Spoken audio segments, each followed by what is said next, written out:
आप सभी एम्प्लॉइयों का हमारे इस चैनल में स्वागत है। दोस्तों, आजकल मैं देख रहा हूँ बहुत सारे पीएफ मेंबर के साथ, बहुत सारे एम्प्लॉइयों के साथ उनके पीएफ क्लेम रिजेक्ट हो रहे हैं। मतलब वो अपनी पीएफ के लिए ऑनलाइन तो करते हैं लेकिन उनका पीएफ क्लेम रिजेक्ट हो जाता है। चाहे वह क्लेम फॉर्म 19 हो, चाहे वह फॉर्म 10C हो और चाहे वह फॉर्म 31 हो, यानी चाहे वह पेंशन विड्रॉल के लिए हो, चाहे पीएफ विड्रॉल के लिए हो या चाहे एडवांस विड्रॉल के लिए हो, ये क्लेम उनके रिजेक्ट हो जाते हैं। अब किन कारणों से रिजेक्ट होते हैं, क्या ऐसी गलतियां करते हैं जिनके कारण वह क्लेम जो है रिजेक्ट हो जाते हैं और अपने पैसों का विड्रॉल नहीं कर पाते, अपने पीएफ का विड्रॉल नहीं कर पाते। क्या आपके साथ ये प्रॉब्लम्स है या किसी आपके फ्रेंड के साथ या रिश्तेदार के साथ या किसी के साथ ये प्रॉब्लम्स है जिनके पीएफ क्लेम बार बार रिजेक्ट हो रहे हो और उनको समझ में ना आ रहा हो कि क्यों यह क्लेम जो है रिजेक्ट हो जा रहा है। दोस्तों, बहुत सारे पीएफ मेंबर, बहुत सारे एम्प्लॉइयों को तो ये मालूम नहीं रहता कि कब कब कौन कौन से क्लेम का ऑनलाइन करना चाहिए। यानी फॉर्म 19 का ऑनलाइन हम कब कर सकते हैं, फॉर्म 10C का ऑनलाइन हम कब कर सकते हैं या फॉर्म 31 का ऑनलाइन कब कर सकते हैं। यानी अपने पीएफ का विड्रॉल आप पीएफ का पैसा निकालने के लिए आप कब ऑनलाइन कर सकते हो, पेंशन का पैसा निकालने के लिए कब ऑनलाइन कर सकते हो या एडवांस का पैसा निकालने के लिए आप कब कब ऑनलाइन कर सकते हो। यानी एक बार आपने एडवांस का विड्रॉल कर लिया तो आप दूसरी बार जब एडवांस का विड्रॉल करने जाओगे तो आप कितने महीने बाद आपको दोबारा ऑनलाइन करना चाहिए। इन सारी चीज़ों के बारे में बहुत सारे पीएफ मेंबर को, बहुत सारे लोगों को पता नहीं रहता। और कौन सी कैटेगरी में, क्योंकि एडवांस विड्रॉल के लिए बहुत सारे कैटेगरी रहती है, किस कैटेगरी में आप इलनेस के लिए या घर बनवाने के लिए बहुत सारे ऑप्शंस रहते हैं, किसके ऑप्शंस में आप ये विड्रॉल कर रहे हैं या कितनी बार आप इससे पैसे निकाल सकते हैं। मतलब इलनेस के लिए आप कितनी बार पैसे निकाल सकते हो या किसी कॉन्ट्रैक्शन के लिए पैसे ले रहे हो, कितनी बार आप विड्रॉल कर सकते हो। ये सारी चीज़ों के बारे में बहुत सारे लोगों को जानकारी नहीं रहती है, जिसके कारण इसके कारण भी बहुत सारे क्लेम जो है रिजेक्ट हो जाते हैं, खासकर एडवांस पीएफ की अगर बात करें तो। दोस्तों, आज के इस वीडियो में बात करने वाला हूँ कि आप लोगों के जो एक क्लेम का रिजेक्शन रेशियो रहता है, बहुत हाई अगर रहता है रेशियो, यानी आप लोगों के जो क्लेम रिजेक्शन रेशियो या कैसा है, मतलब कि आप लोगों के क्लेम इतने क्यों रिजेक्ट हो रहे हैं। दोस्तों, आज मैं आपको एक एडवाइजरी दिखाऊंगा जो हर कंपनी के एचआर के पास पीएफ डिपार्टमेंट के द्वारा जो भी उसका लेवल का पीएफ ऑफिस रहता है वहां से एक एडवाइजरी जारी की जाती है कि एचआर के पास कि अपने ऑर्गेनाइजेशन में, अपने कंपनी में सभी एम्प्लॉइयों को ये सारी चीज़ें बताई जाएं कि आप लोग जब अपने पीएफ का ऑनलाइन करने जाएं तो जो है कैसे ऑनलाइन करें, कौन से डॉक्यूमेंट की केवाईसी करें, बैंक की केवाईसी कौन सी करें, कौन सी बैंक की केवाईसी एक्सेप्ट होगी, कौन सी बैंक की केवाईसी एक्सेप्ट नहीं होगी। ये सारी चीज़ें उस एडवाइजरी में दे दी गई है, आगे मैं आपको दिखाने वाला हूँ। दोस्तों, अगर आप इन सारी चीज़ों को देख लोगे तो आपको मैं बताता हूँ आपका क्लेम जो ना तो रिजेक्ट होगा, कभी रिजेक्ट नहीं हो सकता, आपके क्लेम जो है सेटल हो जाएंगे। चाहे जो भी क्लेम हो, चाहे एडवांस पीएफ का हो, पीएफ फॉर्म 19 हो, फॉर्म 10C हो, फॉर्म 10D हो, ये सारे जो है आपके क्लेम जो है सेटल हो जाएंगे। तो चलिए मैं आपको इस वीडियो पे ले चलूँ और उस एचआर एडवाइजरी को दिखाऊं जो पीएफ डिपार्टमेंट के द्वारा हर सभी के पास मेल आया है। मैं आपको डायरेक्ट दिखाऊंगा और उसमें एक एक करके पूरा डिटेल से बताऊंगा कि जब आप फॉर्म 19 का अप्लाई कैसे करोगे, 10C का अप्लाई कैसे करोगे, एडवांस का अप्लाई कैसे करोगे, और साथ ही साथ आपका बैंक अकाउंट जब आप केवाईसी करते हो तो कौन सी बैंक आपके एक्सेप्ट होगी। क्या मतलब बहुत सारे बैंक के अकाउंट तो ऐसे होते, बहुत सारे एम्प्लॉय ऐसे होते हैं कि ज्वाइंट अकाउंट अटैच कर देते हैं। तो आपको बता दूं कि ज्वाइंट अकाउंट तो वैसे भी मान्य नहीं होता। आगे पूरा डिटेल से बात करने वाला हूं। चलिए वीडियो में चलो। उससे पहले आपको बता दूं कि मेरा नाम बलराम है, मैं कंपनी में एज एचआर वर्क करता हूँ जहाँ पर पीएफ, एसआईसी और कंप्लायंस से रिलेटेड वर्क करता हूँ और अपने इस चैनल पर आप सभी के लिए पीएफ से रिलेटेड कंप्लायंस से रेगुलर वीडियो लेकर आता रहता हूँ।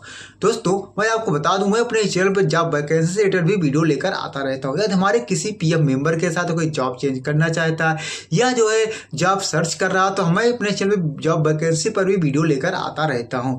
दोस्तों, तो चलिए मैं आपको वीडियो में ले चलो और आपको दिखाऊं कि क्या एचआर एडवाइजरी है, क्या निर्देश दिए गए जिसे हर एक एम्प्लॉय को, हर एक पीएफ मेंबर को फॉलो करना चाहिए। और यह वीडियो उन लोगों को भी शेयर कर दीजिएगा जिसके पीएफ क्लेम बार बार रिजेक्ट हो रहे हैं। तो ये सारी जानकारी मिलने के बाद उसको आसानी से मालूम हो जाएगा कि ये सारी गलतियां नहीं करेगा पीएफ ऑनलाइन करते समय, तो जो है उसका जो है क्लेम सेटल हो जाएगा।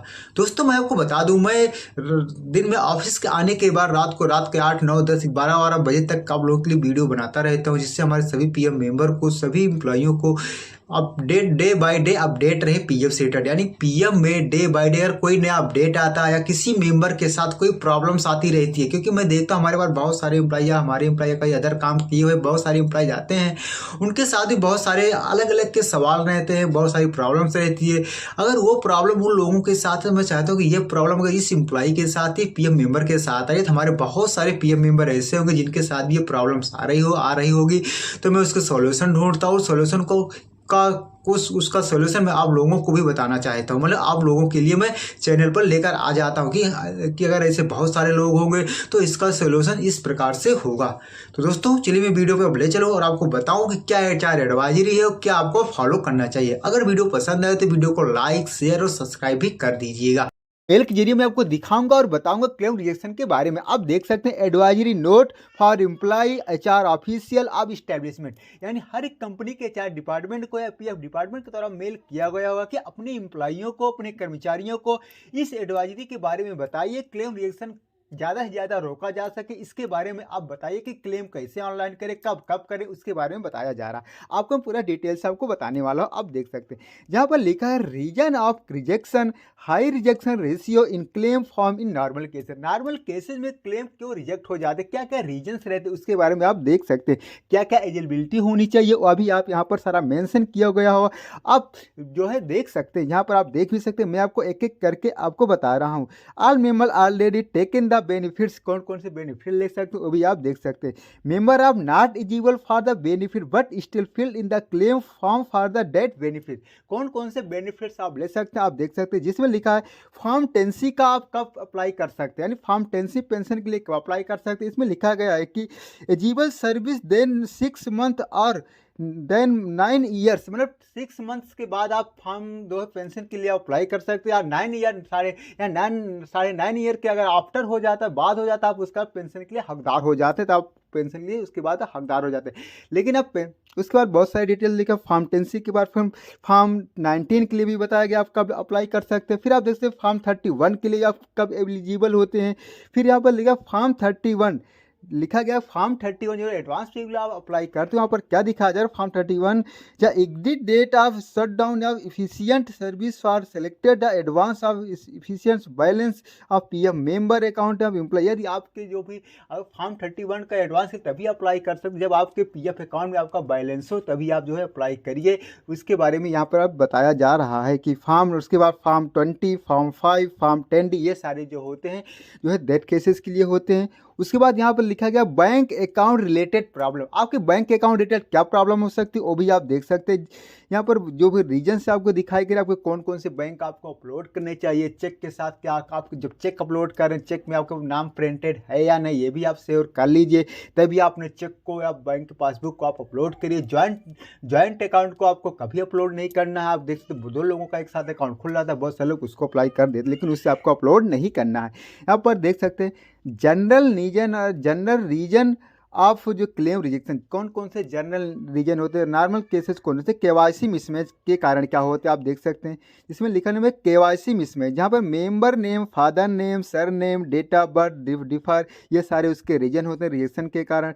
और non submission of the form 15G या फॉर्म 15H, मतलब कि आप फॉर्म 15G या फॉर्म 15H के लिए अगर आप के लिए आप एलिजिबल हैं तो आप उसको अटैच कर रहे हैं या नहीं कर रहे पीएफ विड्रॉल करते समय।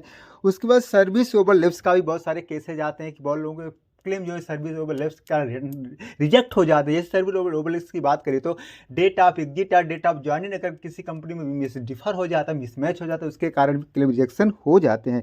मेंबर के बहुत सारे रीजन दिए गए हैं। यहाँ पर देखते हैं reason of rejection claim form date cases, बहुत लोगों के डेथ केसेस की बहुत सारी प्रॉब्लम्स आती है। उस केसेज में कौन कौन से फॉर्म एलिजिबल होते हैं जिसके लिए आपको ध्यान देने चाहिए।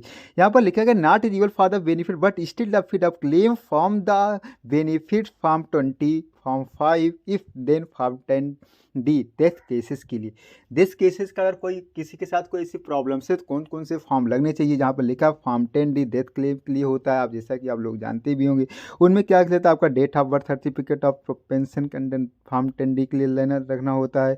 डेथ सर्टिफिकेट भी चाहिए होना, डेट ऑफ बर्थ सर्टिफिकेट इस सेटलमेंट के लिए चाहिए होना पेंशन के लिए, और date of birth certificate, 10D, मतलब ये सारे जो ऑप्शंस दिए गए, इन सारे ऑप्शंस को आप लोग देख लीजिएगा। ये सारी चीज़ें जो है एचआर जो है हर एक एम्प्लॉई को बताता है कि सारी चीज़ें आप इस फॉर्म को अप्लाई कर देते हैं। इन सारी चीज़ों को आपको ध्यान में रखना चाहिए। फॉर्म 20 के लिए क्या होता है, डेथ के लिए में जो फॉर्म 20 लगता है, ये दोनों फॉर्म जो होते हैं, फॉर्म 10D, फॉर्म 20, फॉर्म 5, ये सब जो है 10 उसके लिए होते हैं। अब कौन सा है, फॉर्म 20 जो है डेस्क के लिए, फॉर्म 5 जो होता है उसी किसी में होता है, फॉर्म 5 EDLI जो आपका इंश्योरेंस या लिंक्ड इंश्योरेंस क्लेम होते हैं उसके लिए। और फॉर्म 5 जो भी आपका अमाउंट जाता है वो, उसके लिए भी आपको ये फॉर्म 5 जो है अप्लीबल करना पड़ता है। ये सारी जो एडवाइजरी है, यही जो है हर एक एचआर को बताया गया कि जो भी आपके एम्प्लॉई हैं, आपके कर्मचारी हैं, उन सारे लोगों को ये सारी चीज़ें बताइए कि आप जब भी अपने क्लेम को ऑनलाइन करें, चाहे फॉर्म 19 हो, फॉर्म 10C हो, फॉर्म 10D हो या फॉर्म 31 हो, इन सारे को अप्लाई करते समय आपको क्या क्या चीज़ें आपको ध्यान में देना चाहिए। तो आपको यह वीडियो कैसी लगी हमें कमेंट करके ज़रूर बताएं।